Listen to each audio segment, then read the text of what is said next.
माँ के बिना मायका। बच्चों की गर्मियों की छुट्टियां लगे अभी 2 दिन ही हुए थे। सुबह सुबह पापा का कॉल आ गया। बोले, बेटा कब आओगी? मैंने अनमने मन से बोल दिया, पापा कुछ पक्का नहीं है, सचिन टूर पर गए हैं, उनके आने के बाद देखती हूँ। पापा की आवाज रुआंसी हो गई। बोले, बेटा तुम्हारी माँ नहीं है तो क्या हुआ, तुम्हारा मायका तो है और मैं तो हूँ। सचिन से बात करो और जल्दी आ जाओ। मैं जी पापा के आगे कुछ बोल ही नहीं पाई। जब तक माँ थी उनसे रोज फोन पर ढेरों बातें करती थी। साल में एक बार गर्मी की छुट्टियों में मैं पूरे 10 दिन के लिए मायके जाती थी। वो सुख किसी जन्नत से कम नहीं होता था। बच्चों से ज्यादा मुझे गर्मी की छुट्टियों का इंतजार रहता था। पर जब से माँ गई है मेरा मायका जाने का मन ही नहीं करता। ऐसा लगता है जैसे मेरा मायका ही खत्म हो गया। एक सूनापन, एक खालीपन सा मेरी जिंदगी में भर गया था। पापा एकदम शांत स्वभाव के थे और कम बोलते थे, पर सबकी जरूरत का पूरा ध्यान रखते थे। ऐसा नहीं कि मैं पापा को प्यार नहीं करती थी, पर बचपन से मैं माँ के ज्यादा करीब थी, या यूं कहूँ कि वे मेरे दिल के सबसे करीब थी। अपने सारे सुख दुख एक सहेली की तरह मैं उनसे साझा करती थी। आज सुबह सुबह पापा का कॉल आया तो मैं उन्हें मना नहीं कर पाई। पापा का दिल रखने के लिए सचिन से बोलकर मैंने अगले ही हफ्ते के टिकट करवा लिए और पहुंच गई मायके। जैसे ही दरवाजे पर पहुंची माँ की याद आ गई। ऐसा लगा जैसे वो अभी बाहर आकर मुझे गले लगा लेंगी। सोच के आंखें भर आई, लेकिन आज माँ की जगह पापा बाहें फैलाए मेरा इंतजार कर रहे थे। सालों बाद पापा को गले लगा के खूब रोई। पापा ने अपने आंसू छुपाते हुए प्यार से मेरे सिर पर हाथ फेरा तो दिल थोड़ा हल्का हो गया। बहुत दिन बाद पापा को देखा, कमजोर लग रहे थे। वैसे तो भाई भाभी और पापा सभी मेरा बहुत ध्यान रख रहे थे। बच्चे तो अपने खेल और मस्ती में लग गए थे, पर न जाने क्यों मेरी नजरें हर पल जैसे माँ को ही ढूंढती थी।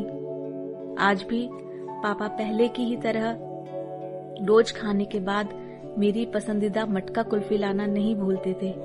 भाई भी बच्चों को कभी पार्क, कभी चिड़ियाघर तो कभी बाजार घुमाने ले जाता था। भाभी भी रोज मुझसे पूछकर मेरी पसंद का खाना बनाती।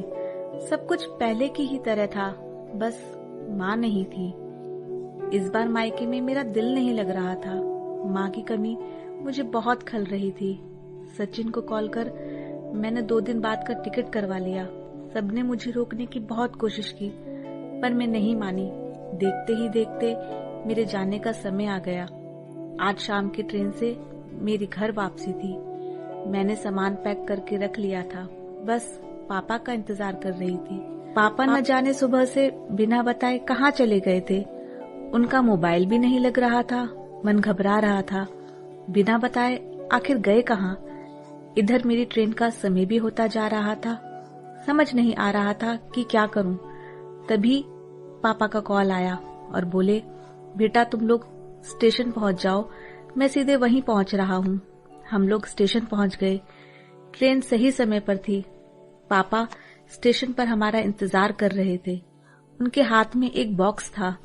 उन्होंने मुझे देते हुए गले लगाया और बोले, इसे ही लेने गया था, इसीलिए देर हो गई, संभाल के रखो।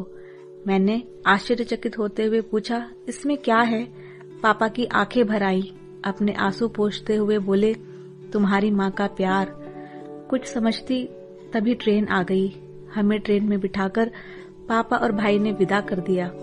मेरी नजरों से ओझल होने तक पापा वहीं खड़े हाथ हिलाते रहे। मैं भी एकटक न जाने कब तक बाहर खिड़की से उन लोगों को निहारती रही।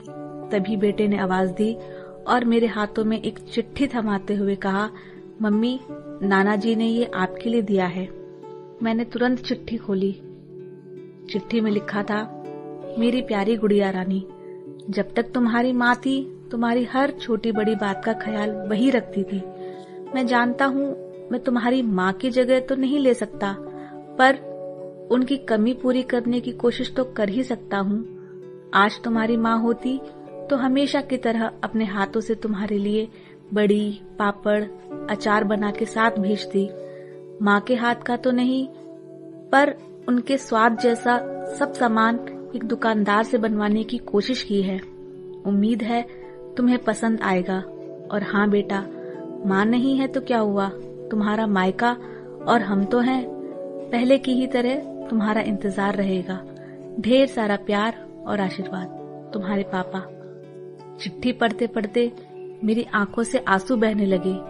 बात छोटी सी थी पर उसमें अथाह प्यार समाहित था। ये सिर्फ मैं ही महसूस कर सकती थी। मायके से घर आए 1 महीना बीत गया।